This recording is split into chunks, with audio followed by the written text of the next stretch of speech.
Te, pabili ako, te. Ay, ano yun? Te, pabili ako, te. Nitong 3D panda. Magkano yan, te? 15 lang, be. Eto, te, oh. Ito? Oo, yan. 15. Masarap yan, eh. Ay, te. O, 5 piso. Ano to? Yung kulang ko kagabi, te. Ay, may kulang ka kagabi? Oo, di ba? Hala, si ate, hindi mo na natandaan. Sabi ko, ibabalik ko na lang bukas.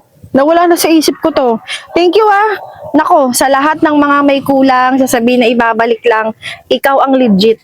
Ikaw lang nakapagsoli. Naman! Thank you ah. Malaking bagay ito sa akin, 5 piso. Alam ko naman, te, na konti lang yung tinutubo nyo sa mga paninda nyo.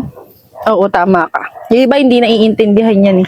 May tindahan din kasi si mama noon, kaya alam ko yan. Tsaka mahirap mawala ng tiwala yung tao sa'yo. Tama ka, mas maigi nang hindi mawala ng tiwala yung tao sa'yo. Kesa naman sa halagang ganyan lang eh, magpapakasira ka, di ba? Naku, te, oo naman. O, sige, te, salamat. Sige, salamat. Thank you ah.